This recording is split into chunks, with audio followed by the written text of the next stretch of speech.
सलाम नाज़रीन, आप देख रहे हैं प्रोग्राम स्पोर्ट्स ओवर। मैं हूं सूरज कुमार। पाकिस्तान क्रिकेट बोर्ड में बड़े पैमाने पर तब्दीलियां हुई है। इवन बहुत सारे फैसले भी हो चुके हैं जिनकी अब बाकायदा अनाउंसमेंट करनी है। एक तो ये कि बाबर और रिजवान को तकरीबन 6 महीनों के लिए क्रिकेट से दूर रखा जा रहा है, स्पेशली इंटरनेशनल क्रिकेट से। हालांकि बहुत सारे खिलाड़ियों को एनओसी जारी कर दी गई है, जिसमें बाबर, शाहीन और रिजवान को बीबीएल के लिए एनओसी जारी कर दी गई। कुल 13 प्लेयर्स को एनओसी जारी कर दी गई है पीसीबी की तरफ से, क्योंकि ये तीनों खिलाड़ी पाकिस्तान क्रिकेट बोर्ड के फ्यूचर प्लान्स में नहीं है। अब सिलेक्शन कमेटी में भी बहुत बड़ी तब्दीली हुई है।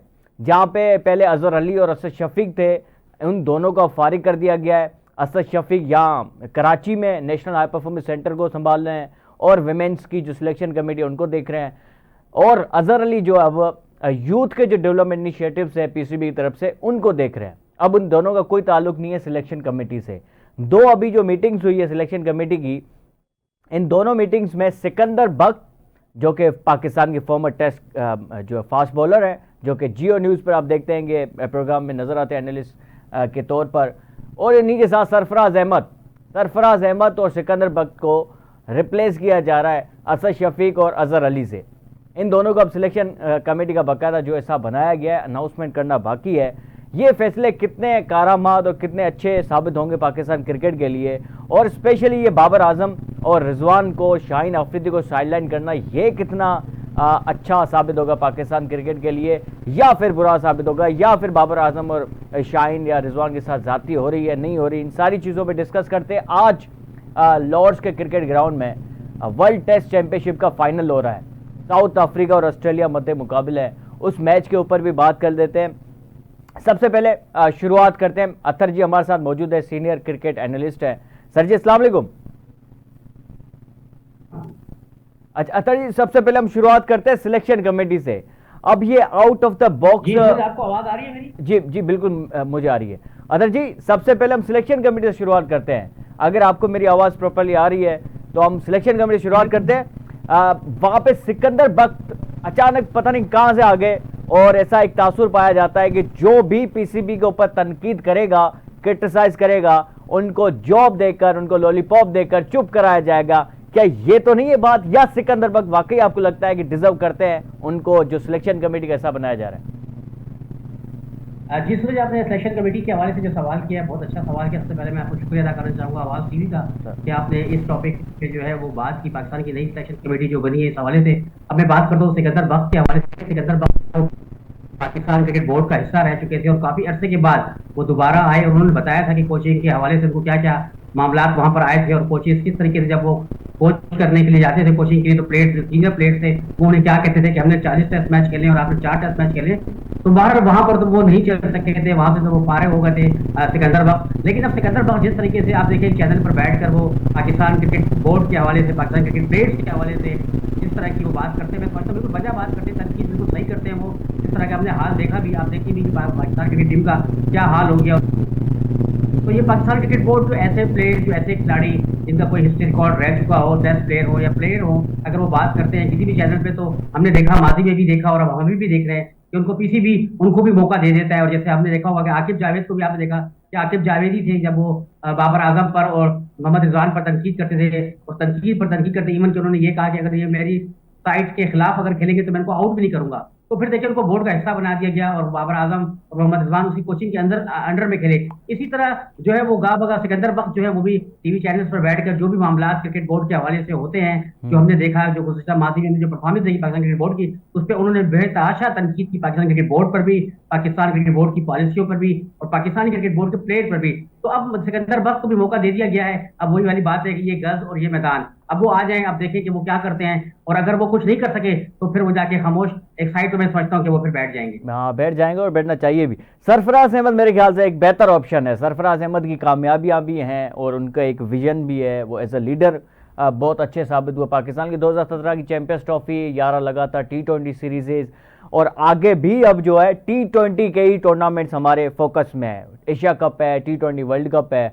अब एक सरफराज जैसे सिलेक्टर आ जाएंगे जिन्होंने ऑलरेडी हमें जो बहुत कुछ दिया हुआ, 11 लगातार सीरीज T20 जितवाई हुई है, तो ये एक बहुत अच्छी सिलेक्शन है मेरे ख्याल से अतर जी साहब।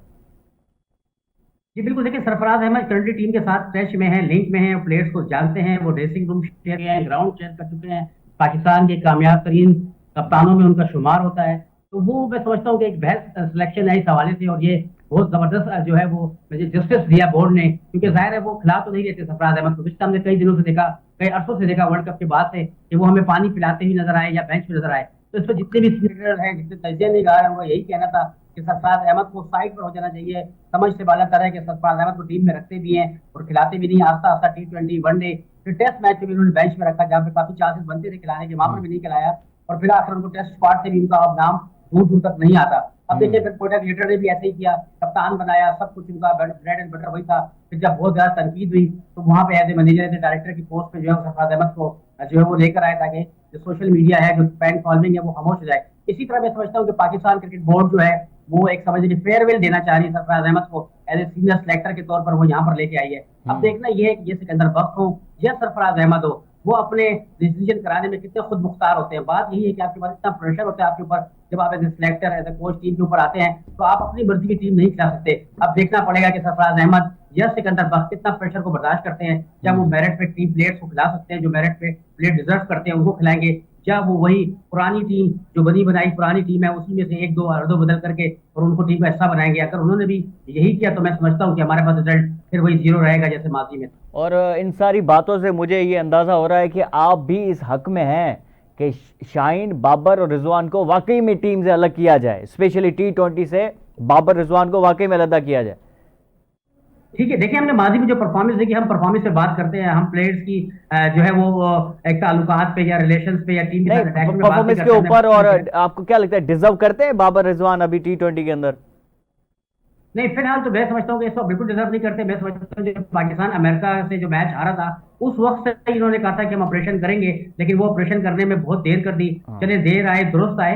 हम उस वक्त से सुन रहे थे कि एक बहुत बड़ा ऑपरेशन टीम के अंदर होगा, चेयरमैन मोहसिन नकवी ने ऑपरेशन कर दिया था कि वो ऑपरेशन करेंगे, लेकिन कोई प्रॉपर ऑपरेशन नहीं हो सकता। एक का रद्द बदल करके फिर सेम वही टीम आ गई, फिर वही कंडीशन। और असल में हमारे पास शायद अतर जी, शायद उसकी वजह ये थी कि हमारे पास कोई रिप्लेसमेंट्स नहीं थी। अभी चूंकि PSL से अच्छी खासे हमें प्लेयर्स मिले, उससे पहले डोमेस्टिक से अच्छे खासे हमें प्लेयर्स मिले, तो अब हम कह सकते हैं कि यार हसन नवाज, साहिबजादा फरहान, ये प्लेयर जो है बाबर, रिजवान की कमी महसूस नहीं होने देंगे।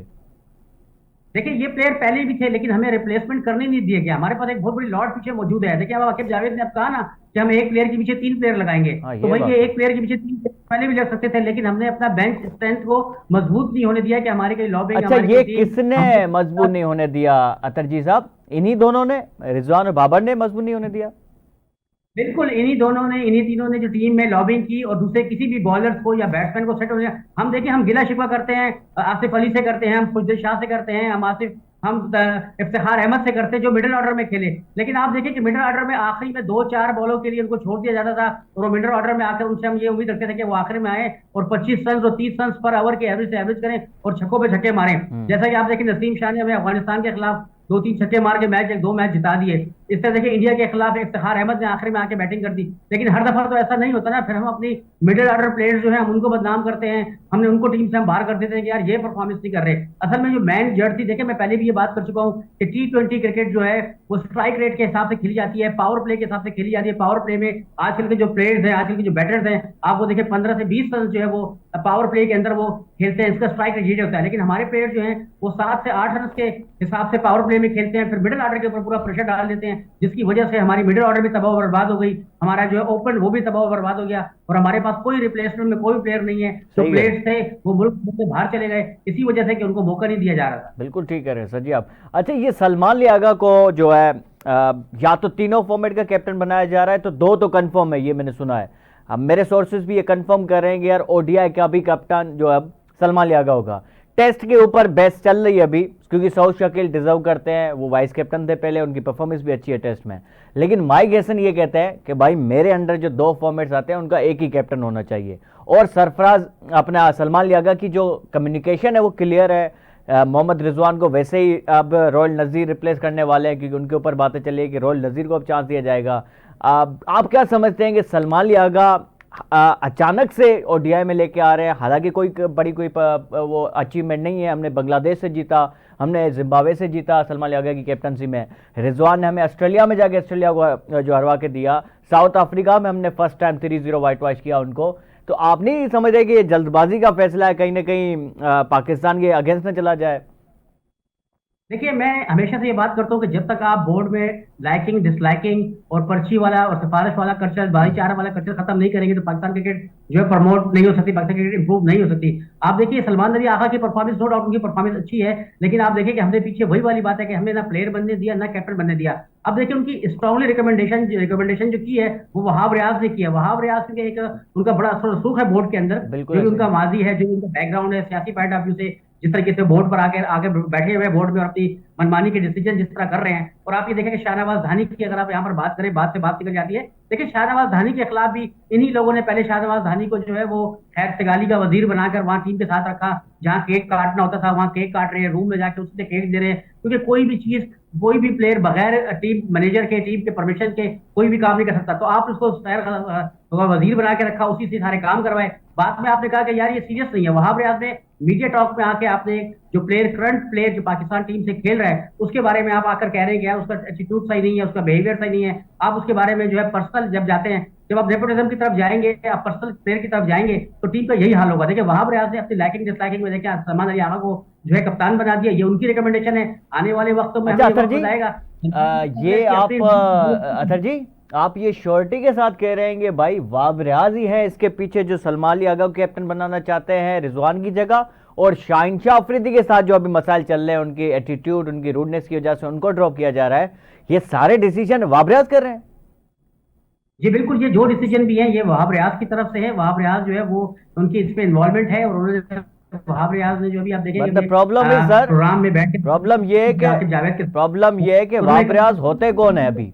वाब रियाज हु इज ही, मतलब अभी क्या है क्रिकेट में भाई ये बोर्ड में? तो यही सवाल किए जा रहे हैं कि अब आप देखें आकिब जावेद का, आप रोल देखें कि आकिब जावेद को जब आकिब जावेद यहाँ पर आए तो ये ऑन रिकॉर्ड मौजूद है कि उनका क्रिस्टन के साथ और गैरी क्रिस्टन के साथ और मैक हसी के साथ जो है, जो अभी ये जो गिलेस्पी के साथ जो उनके मामलात हुए जिनकी वजह से वो कोचिंग छोड़ के गए, हमने वर्ल्ड क्लास कोच यहाँ पर बुलाए, वो उनकी वजह से छोड़ के गए। उन्होंने अपनी स्टेटमेंट यहाँ पर लिख कर दी, उन्होंने अपना रिटर्न पे लिख कर दिया कि यार इनकी वजह से जो हम कोचिंग छोड़ रहे हैं, ये हमारे मामलात में इंटरफेरेंस करते। तो हुआ क्या, वो दोनों साइडलाइन हो गए और उनको यहाँ पे कोच बना दिया। उसके बाद जब वो कोच बन गए, उसके बाद जब उन्होंने देखा कि यार ये कोचिंग में नहीं चल रहे, अपनी मर्जी के विकेट यहाँ पर उन्होंने एक टेस्ट मैच किस तरीके से जीत गया, उसके अगले टेस्ट मैच में आप देखें नुमान को और साजिद खान को उन्होंने वहां ड्रॉप कर दिया। भाई जब आपके बेस्ट बॉलर है, मैच विनर है, यहाँ पर मैच खेले हैं, तो आपके बैच स्पिनर जो है वो आपकी टीम के साथ रहते हैं, आपकी कंडीशन जैसी भी हो, आपका बेस्ट बॉलर, आपने वहां स्पिनर नहीं खिलाए, आप वहां जाके बगैर स्पिनर के तजुर्बा किया, तो हर वक्त फ्लूक तुक्का हर वक्त नहीं लगता, जहां लग गया वहां नहीं लगा, वहां उन्होंने स्पिनर नहीं खिलाए। आप देखिए उसके बगैर हमारा क्या हाल हुआ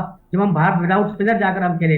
तो आपने उसके बजाय कोचिंग की उनकी चली नहीं, वहां चूरा नहीं बिका उनका, आपने उनको ला के यहाँ पे एनसीए का डायरेक्टर बना दिया। अब देखिए नेपोटिज्म, आपने माजी के उनके बयान आपने देखे होंगे आकिब जावेद के, तो आप ये देखें कि उनका नेपोटिज्म उनके अंदर कितना ज्यादा है, वो कितना फेवर लाइकिंग डिसलाइकिंग, और वो किस तरह बात करते हैं खैबर पख्तूनख्वा, सूबा सिंध या पंजाब या बलूचिस्तान के बारे में। तो आप ये देखिए कि ऐसा प्ले बंदे को जब आप नेशनल कोचिंग सेंटर में बिठा देंगे, जो कि आप समझे कि ग्रास रूट लेवल है, बेस है पाकिस्तान क्रिकेट की, तो जब वो बंदा यहाँ पर बैठेगा तो आप कैसे कह सकते हैं कि वो एक मुनसिफाना डिसीजन वहां पर कर सकता है? मुझे नहीं लगता कि ये एक अच्छा डिसीजन है। और फिर वो सिस्टम को चेंज कर रहे हैं, तो इसका मतलब है कि पहले आने वाले जो काम कर रहे थे तो वो सही काम नहीं कर रहे थे, अब आप आएंगे, अब आप एजुकेशन इंप्रूव करेंगे, आप प्लेयर्स की एजुकेशन करवाएंगे, प्लेयर के पीछे 3 प्लेयर लगवाएंगे, बायो मैकेनिक मशीन आप वहां पर लेके आएंगे, आप सिस्टम को एनहांस करेंगे, सिस्टम को आप बेहतर करेंगे। तो आप क्या लेके आ रहे हैं? आप पहले जो अपना ग्रास रूट लेवल है, आप उस ग्रास रूट लेवल को तो सही करें, ये चीजें तो आप बाद में है। आप वो चीज जो सिलेक्शन क्राइटेरिया है, जो सिलेक्शन का मेरिट है, जो फेयर सिलेक्शन है, आप पहले वो सिलेक्शन तो रहे। और जो प्लेयर, देखिए दूसरी बात मैं करता हूँ कि हमारे पास जो प्लेयर आता है, एक प्लेयर का जो ग्रास रूट लेवल होता है वो उसकी नर्सरी जो होती है वो स्कूल कॉलेज और क्लब क्रिकेट होती है। अगर आप वहाँ क्लब क्रिकेट स्कूल कॉलेज में प्रॉपर बंदे को, प्रॉपर कोचेस को वहां नहीं भेजेंगे, हम ये बात बार बार करते हैं कि देखिए हमने इंडिया में भी देखा कि राहुल द्रविड़ ने grass root level under nineteen team के साथ जाकर काम किया, तो रिजल्ट हमारे सामने हैं, उनके रिजल्ट आ रहे हैं। आप देखें हमने बार बार ये कहा कि आप यूनुस खान को जो है ग्रास रूट लेवल पे यूनुस खान को लेकर आए, उसको अंडर-19 में उनको टीम के साथ रखें, लेकिन उनको इख्तियारात दें।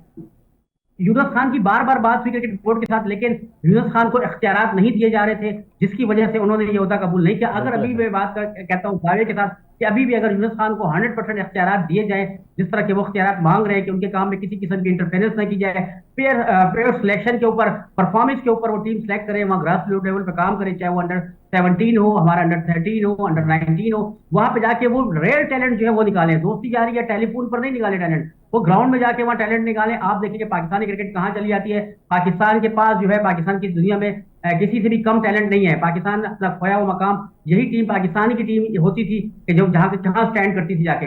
अब आप देखें कि पाकिस्तान की टीम में टेस्ट मैचेस होते हैं, पाकिस्तान को बमुश्किल 2 टेस्ट दिए जाते हैं, 2 टेस्ट भी नहीं जाते। अभी देखें, अभी आप देखें ऑस्ट्रेलिया का और ये इसका इंग्लैंड का और इंडिया का टेस्ट मैच हो रहा है, 5 टेस्ट मैचेस की सीरीज है। और बिल्कुल। पाकिस्तान का अगर यही टेस्ट पाकिस्तान इंग्लैंड में जाकर खेलता है तो बमुश्किल उसको 2 टेस्ट दिए जाते हैं या एक, या टीम पाकिस्तान अगर खेलती है तो उसको 2 टेस्ट दिए जाते हैं या एक। देखिए रियल और सही क्रिकेट की अगर आप बात करते हैं तो वो तो टेस्ट मैच क्रिकेट है ना, तो बिल्कुल। वहां से टेस्ट मैच क्रिकेट को जो खत्म कर दिया गया है और सिर्फ पाकिस्तान को 2-2 और 3-3 लॉलीपॉप देकर फारिग कर दिया जाता है। वजह क्या है? वजह यही हमारी परफॉर्मेंस है कि हमारे साथ कोई खेलने नहीं चाहता। ब्रॉडकास्टर जो है वो आते नहीं है, हमें कवरेज मिलती नहीं है। जब हमारे खिलाफ मैचेस होते हैं तो टीमों को उस तरह कवरेज नहीं मिलती जिस तरह के वो अगर इंडिया का, इंग्लैंड का, ऑस्ट्रेलिया का मैचेस होता है जिस तरह के उनको वहां पर कवरेज मिलती है। पाकिस्तान मैचेस में ब्रॉडकास्टर को कवरेज नहीं मिलती, जिसकी वजह से वो खेलना नहीं चाहते पाकिस्तान के साथ। जब हम अपनी क्रिकेट को इंप्रूव करेंगे, अपनी क्रिकेट को अच्छा करेंगे, तो ये लोग हमारी मिन्नतें करेंगे हमारे साथ खेलने को। अभी आप बिल्कुल देखिए, बात करें अभी आप इंडिया। करेंगे भी आगे ईस्ट टूर के बारे में। आप देखिए वहां पर जो है हमारे जो है पहले इन्होंने 2-3 वनडे रखे हुए थे, फिर 2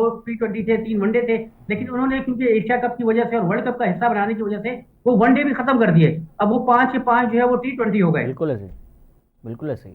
तो अब बात ये कि जब हम क्रिकेट को इस तरह चलाएंगे, सिर्फ देखिए असल क्रिकेट जो है, हम कहते हैं कि क्रिकेट का जो कलर है, क्रिकेट जो असल क्रिकेट है वो टेस्ट क्रिकेट है। टेस्ट क्रिकेट के बाद हमारी वनडे क्रिकेट आ जाती है। तो देखिए हमने अपने से टेस्ट क्रिकेट और वनडे क्रिकेट को खत्म कर दिया और हम T20 की तरफ आ गए, और T20 से ही हम अपनी वनडे की टीम भी बनाते हैं। वही हम बात ना टेस्ट टीम सर भी जी, बनाते T20 की तरफ इस वजह से आ रहे हैं शायद क्योंकि वहाँ पे ब्रांड्स, वहाँ पे स्पॉन्सरशिप, वहाँ पे पैसे ज़्यादा इन्वॉल्व है। हम अपनी क्रिकेट को कुर्बान करके हम पैसों को तरजीह दे रहे हैं। शायद ये एक बहुत बड़ी वजह है जिसकी वजह से हम जो है T20 क्रिकेट ज़्यादा। अतर जी यहाँ पे मुझे छोटा सा एक ब्रेक लेना है।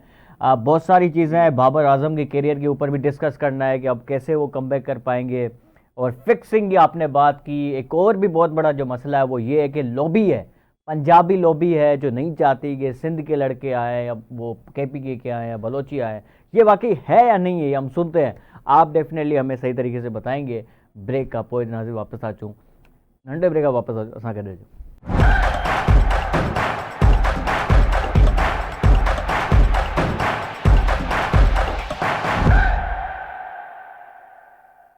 वेलकम बैक नाज़रीन। असां सां गॾु जेके अतर जी साहब मौजूद हैं, जेका क्रिकेट एनालिस्ट आहिनि, सीनियर क्रिकेट एनालिस्ट आहिनि। अतर जी साहब, सबसे पहला मेरा जो सवाल है, ब्रेक के बाद हमने ब्रेक से पहले बहुत सारी चीज़ों पे, करंट अफेयर पे हमने डिस्कस की, लेकिन एक दो ऐसे मसले हैं जो कि हमेशा रहते हैं क्रिकेट के साथ। एक तो ये फिक्सिंग का, जो कि अल्लाह अल्लाह करके हमने उससे तो जान छुड़ा ली काफ़ी हद तक, लेकिन आजकल एक बहुत बड़ा मसला है लॉबिंग का।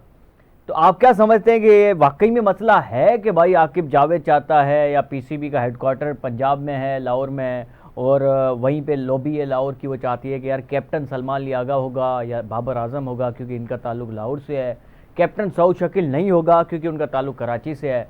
तो ये इस किस्म की चीज़ें वाकई में डिस्कस होती हैं, ये सिर्फ टैबूज बने हुए हैं? देखिए लॉबिंग की अगर बात करें टीम के अंदर, आप बात करें या बोर्ड के अंदर, तो बिल्कुल इसमें कोई शक नहीं है, ये बिल्कुल लॉबिंग होती है। और जो भी कप्तान या जो भी बोर्ड आता है वो अपने हिसाब से अपने बंदों को लेकर रखता है। लेकिन कप्तानी की अगर आप बात करें तो देखिए हमने कराची से कप्तान देखा, हमने सरफराज अहमद जो था वो कराची से ही कप्तान थे ना, वो कराची के लेकिन कप्तान सर जी थे। जिस और मैं तरीके अगर से बात करूं सरफराज अहमद को हटाया गया ना, वो कहीं भी जस्टिफाई नहीं है। जिस तरीके से सरफराज अहमद को हटाया गया after many success stories he has given, after that we just abolish everything. देखिए सरफराज अहमद की मैं भी बात करते हैं। सरफराज अहमद को जिस तरीके से बिल्कुल वो उनके साथ ज्यादती थी, जिस तरीके से उनको हटाया गया एक सीरीज, एक वर्ल्ड कप की वजह से उन्होंने उनको हरा दिया। और यहाँ पर मैं यही बात आपसे कह रहा था कि हमने माजी में देखे हम वर्ल्ड कप किस तरीके से आ रहे, किस तरीके से हम मैचेस आ रहे, कितने हम टूर्नामेंट, हम एशिया कप हम हारे, लेकिन यहाँ पर ना हमने देखा कोई कप्तान चेंज हुआ उस वक्त, ना हमने देखा कि कोई प्लेयर चेंज हुआ, वही टीम आ रही थी, जबरदस्ती हम खिला रहे थे। तो मैं तो इस बात पर आपको बिल्कुल इस बात पर एग्री हूँ कि बोर्ड में भी और टीम में भी लॉबिंग होती है, अपनी लॉबिंग की जाती है, अपने प्लेयर रखे जाते हैं अपनी मर्जी के, और वो जगह नहीं छोड़ी जाती। एक टाइम तक मुसलसल उन्हीं प्लेयरों के साथ हमने माजी में भी देखा और हम अभी भी देख रहे हैं, किसी नए प्लेयर को आने जगह नहीं दी जाती उसको, क्योंकि अगर वो प्लेयर आ गया तो जाहिर है वो प्लेयर जब आएगा तो वो परफॉर्म करेगा, फिर सोशल मीडिया है, मीडिया है हमारा, वो उसको इतना हाईलाइट करेगा कि आप दोबारा अपनी जगह वापस नहीं आ सकते। तो इस वजह से ये तो टीम में की जाती है, लॉबिंग की जाती है। लेकिन मैं आपको यही बात बता रहा हूँ कि देखिए सरफराज अहमद को और कराची से भी कप्तान रहे हैं टीम में, ये नहीं। लेकिन बात यह है कि जब आप कराची के प्लेयर या कराची की टीम रहे तो आपने लॉबिंग क्यों नहीं की? सरफराज अहमद टीम के रहे, कराची में रहे, तो सरफराज अहमद ने अपनी लॉबिंग क्यों नहीं की? मेरा सरफराज अहमद से यही सवाल है, और मेरी उन प्लेयर से भी बात होती रही कि जो टॉप परफॉर्मर थे कराची के, और वो कराची की पाकिस्तान की टीम में नहीं आए, तो मेरी इस हवाले से उनसे भी बात हुई कि यार आपका सरफराज अहमद के साथ उठना बैठना है, आप अभी उठते बैठते हैं, तो क्या आप उनके से ये सवाल नहीं करते कि यार मैं हम टॉप परफॉर्मर थे, डोमेस्टिक क्रिकेट के टॉप परफॉर्मर थे, तो हम टीम में क्यों नहीं आए? उस वक्त आपने हमारे लिए क्यों नहीं लड़े कि भाई हम टॉप परफॉर्मर है? अभी आप देखें 2-2 3-3 फर्स्ट क्लास मैच अच्छा, खेले फिर हुए उन्होंने जो उन्होंने लड़के। सर उन्होंने फिर क्या जवाब दिया? व्हाट डिड दे से?